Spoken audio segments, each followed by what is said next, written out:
好啊，天父愛你。 Jesus loves you。 每日都係新嘅開始。你預備好同天父一齊踏上今日嘅靈修旅程未啊？而家等我哋用說書嘅時間，安靜我哋嘅心靈，聽下最愛我哋嘅天父嘅話語啦。箴言3章5至7節。你要專心仰賴耶和華，唔可以依靠自己嘅聰明。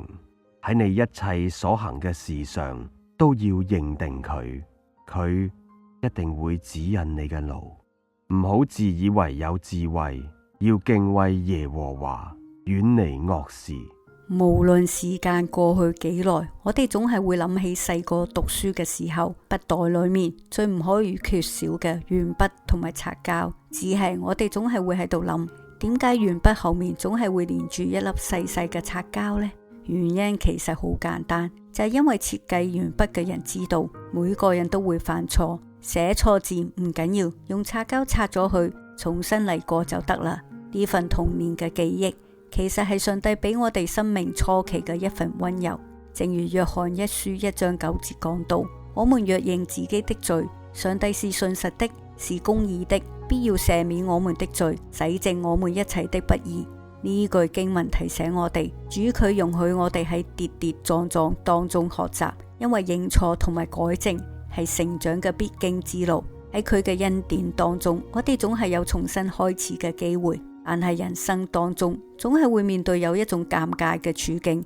叫做鉛筆仲未用完，但係後面嘅擦膠已經用晒。咁樣意味住我哋犯嘅錯太多，甚至乎到咗連自己都冇辦法修正嘅地步。當我哋遇到呢種情況，就正如箴言28章13節講到，遮掩自己罪過的必不亨通，承認離棄罪過的必蒙憐恤。呢句經文提醒我哋，當我哋再無力修正自己錯誤嘅時候，唔好選擇逃避或者繼續掩飾，而係要坦誠嘅去到神嘅面前，因為單單靠自己嘅努力係有限嘅，唯有靠神嘅憐恤先可以帶領我哋走出困境。當我哋唔再選擇逃避，而係坦誠嘅去到神面前，承認自己無力修正嘅時候，其實就係生命真正成熟嘅開始。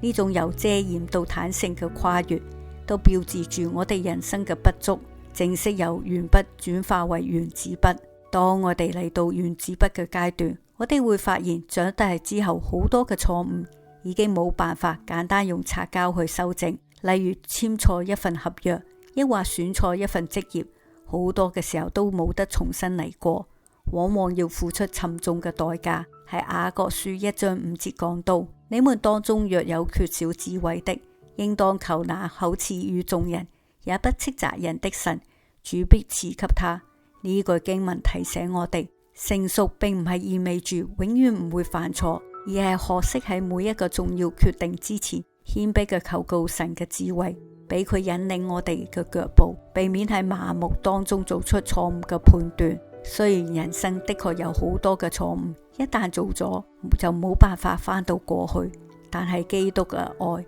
最寶貴嘅地方在於基督佢願意洗淨我哋一切嘅污點。正如啟示錄1章5節所講，